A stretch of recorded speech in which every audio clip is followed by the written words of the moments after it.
PS public school चला रहे हैं विगत 1 सालों से, और इस बार 2024-25 का नामांकन का सत्र चालू हो गया है। किस तरह नियम बनाए हुए हैं वो बताएं।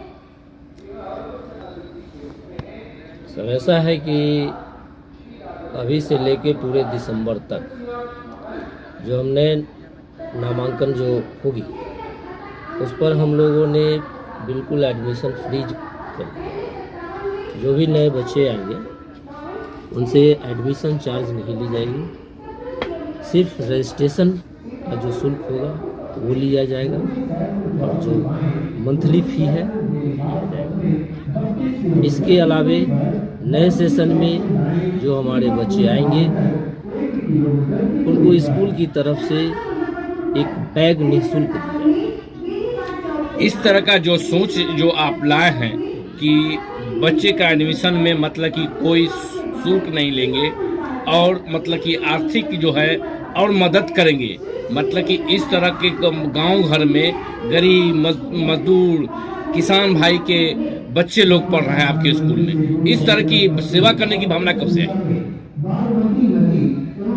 ये सेवा करने की भावना अगर पूछा जाता है तो ये बहुत शुरू से ही है। हम इस शिक्षा क्षेत्र में 1997 से मैं ये पीडीएस पब्लिक स्कूल का शुभारंभ जो है ये 24 नवंबर 2023 को मैंने किया। इससे पहले मैं कोचिंग किया करता था, कोचिंग कराने का काम करता था। और मेरा सोच है कि हम भी एक गरीब परिवार से ही उठे हुए हैं। गरीबी क्या चीज़ होती है वो मैं अच्छी तरह से मैं जानता हूँ।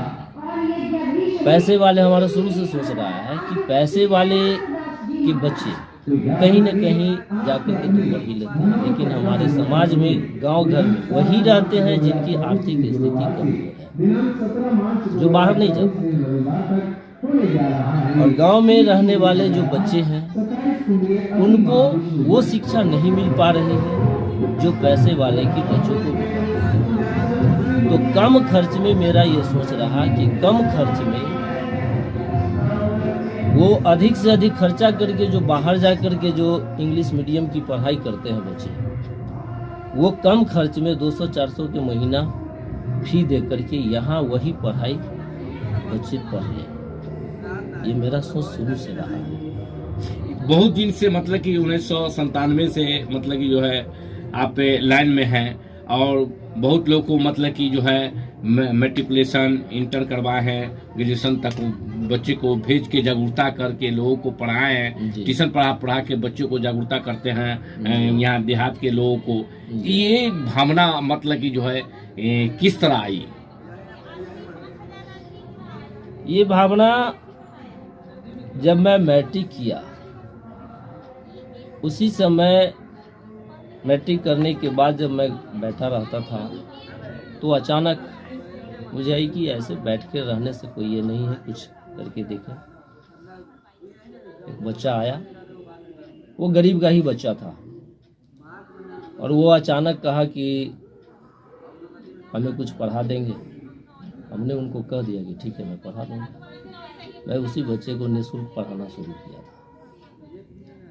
और निःशुल्क पढ़ा करके, और उसी की कृपा हुई कि धीरे धीरे हम इस क्षेत्र में आगे बढ़ते चले गए। मेरा मनोबल भी बढ़ता चला गया, और उसी समय से देखिए समाज की स्थिति सबको देखते, अपनी स्थिति सबको देखते देखते लगा कि ये नहीं, इसमें जो प्रतिष्ठा है, इसमें जो सम्मान है वो किसी और चीज़ में नहीं है। पैसे तो कमा लेंगे लेकिन ये सम्मान नहीं कमा पाएंगे। अभी देखा जा रहा है कि घर घर की ये समस्या हो गई कि जो छात्र छात्राएं होते हैं बच्चे, और जो रिस्पेक्ट, उनके घर में कोई अतिथि आते हैं उनको जो से रिस्पेक्ट नहीं कर पाते हैं बच्चे। इसमें कहाँ मतलब कि जो है त्रुटि हो जाती है कि जिसके कारण बच्चे नहीं कर पाते हैं? इसमें जो त्रुटि है वो मुख्य रूप से पहले उस परिवार के पेरेंट्स की, हमारे नज़रों में वो पेरेंट्स की जो है सो मुख्य कमी है वहाँ पे। क्योंकि अभी प्रायः हम घरों में देखते हैं कि पहले थे कि हम लोग के भी मम्मी पापा जो थे, दादाजी थे, तो वो जब उठते थे तो या सोने भी जाते थे उनके साथ, तो वो हमेशा बच्चों को सिखाते थे कि कैसे बिहेव करना चाहिए, शिष्टाचार क्या होती है उसके बारे में बताते थे कि ये दादाजी हैं, चलो इनको प्रणाम करो, ये चाचा जी हैं, उनको प्रणाम करो। अभी इस सब का माहौल नहीं है परिवार में, किसी के परिवार में ऐसा नहीं देखते। बहुत अपवाद में 10 से 15% ऐसे फैमिली है जिसमें कि ये है। अब हम लोग विद्यालय में बच्चों को सिखा देते हैं, लेकिन घर पे जाकर के वैसा माहौल नहीं है। हम लोग यहाँ शुद्ध हिंदी की भाषा का उपयोग करते हैं, घर पर जाते हैं तो पेरेंट्स उसके साथ वैसा बिहेव नहीं कर पाते हैं। तो मुख्य कमी जो है वो अभिभावकों की कमी है। अभिभावक उस ढंग से अपने बच्चे को वो डील नहीं कर पाते। इसके लेके अभिभावक से क्या अपील करेंगे? डील नहीं कर पाते। इसके लेके अभिभावक से क्या अपील करेंगे? इसको लेकर के अभिभावक को जब हम लोग मीटिंग करते हैं, बुलाते हैं, तो उनको भी मैं ये बार बार कहता हूँ कि जब आप हमारी प्रतिष्ठा अदब करेंगे, आप हमें सम्मान देंगे, तो आपको बच्चे भी हमें सम्मान देंगे। आप बच्चों के समक्ष आप गुड बिहेव करेंगे, अच्छी बोली का जो बिहेव करेंगे, तभी आपके बच्चे भी सीखेंगे। आप बच्चे को घर पर अनुशासन सिखाइए, आप उसके साथ गलत भाषा का यूज नहीं कीजिए उसके समक्ष। ये सब प्रेरित करते हैं, लेकिन हमारी सिर्फ प्रेरित करने से नहीं होगी, जब तक कि उनकी चाहत नहीं होगी तब तक नहीं होगी। किस क्लास से किस क्लास तक मतलब कि शिक्षा दिया जाता है आपके स्कूल में? हमारे यहाँ फिलहाल प्ले से लेकर के क्लास 8 तक के बच्चों को दी जाती है। 8 तक के बच्चे यहाँ भी है। देख रहे हैं कि आपके स्कूल में मतलब नए मतलब कि खुलवे किए हैं, उसमें देख रहे हैं कि 10 वो शिक्षक को मतलब कि बहाल किए हुए हैं और उनके द्वारा शिक्षा दिए जाते हैं। किस तरह के शिक्षक लोग हैं वो बताएं। हमारे यहाँ जो भी शिक्षक है वो सब ग्रेजुएट है, ग्रेजुएट से कम नहीं है। ग्रेजुएशन किए हुए हैं, कुछ MA भी किए हुए हैं, PG भी किए हुए हैं, BA से भी किए हुए हैं। हर कैटेगरी के शिक्षक हैं। अलग अलग सब्जेक्ट के अलग अलग मतलब टीचर आपको? जी, अलग अलग से सब्जेक्ट के अलग अलग शिक्षक हैं यहाँ। मैथ साइंस के अलग है, आर्ट्स के अलग है, हिंदी के अलग है, छोटे क्लास के बच्चों के लिए अलग है।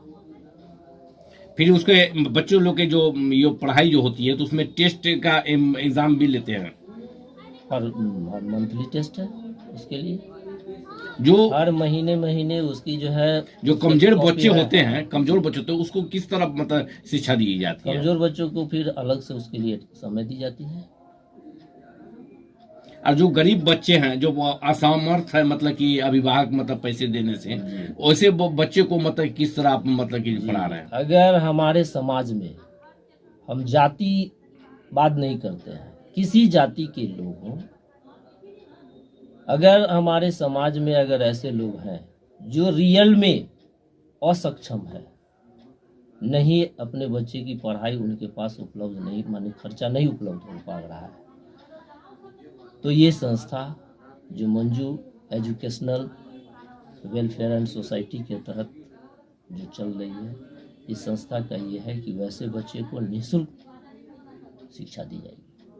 अभिभावक से क्या अपील करेंगे नामांकन के लेके जो सत्र आपका चालू है?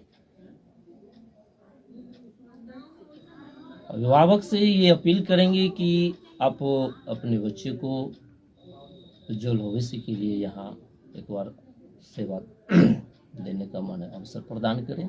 देखें मार्केट में बहुत सारे विद्यालय हैं, बड़े बड़े विद्यालय हैं, बड़े बड़े बोर्ड हैं, सब कुछ लगे हुए हैं, और वो सभी लोग अपना अपना प्रलोभन तो देते ही हैं कि हमारे यहाँ ये व्यवस्था है, ये व्यवस्था है, ये व्यवस्था है। डोर टू डोर विजिट भी करने जाते हैं, लेकिन हम लोग ऐसा अभी नहीं किए हैं, डोर टू डोर विजिट नहीं किए हैं। तो जो जैसे मिलते हैं, जो बच्चे अपने से आए, जो प्रचार डायरेक्टली हुआ रोडवे गाड़ी से के माध्यम से, जो अभिभावक आए, तो यही हम लोग कहते हैं कि एक बार आप बच्चे को यहाँ दीजिए, सेवा करने का अवसर प्रदान कीजिए, आपको अपने पता चल जाएगी कि हमारे अंदर क्या क्वालिटी है, नहीं है। परिचय क्या हुआ? मेरा परिचय हुआ, मेरा नाम हुआ मनीष कुमार। पिताजी का नाम स्वर्गीय नरेंद्र सिंह, हाँ। कटरा, और स्कूल के निदेशक हैं। और स्कूल के हम निर्देशक हैं। किस जगह विद्यालय हुआ? कटरागढ़ चामुंडा स्थान के नजदीक। मोबाइल नंबर बताया जाए। 74 88 50 59 47। इस पर संपर्क कर सकते हैं अभिभावक लोग। जी कर सकते हैं। स्कूल के नाम से एक ग्रुप भी बना हुआ है, बता दीजिए। पीडीएस पब्लिक स्कूल ये ग्रुप है। यूट्यूब चैनल भी है, पीडीएस पब्लिक स्कूल कटरा के नाम से। मैं पीडीएस पब्लिक स्कूल के निदेशक मनीष कुमार सभी मुजफ्फरपुर वासी छात्र छात्राओं, शिक्षक शिक्षिकाओं एवं जिला प्रशासन, जिलाधिकारी महोदय को बसंत पंचमी की हार्दिक शुभकामनाएं देता हूं और समस्त छात्र छात्राओं से मैं ये अपील करता हूं कि जो सरकारी गाइडलाइंस है उसकी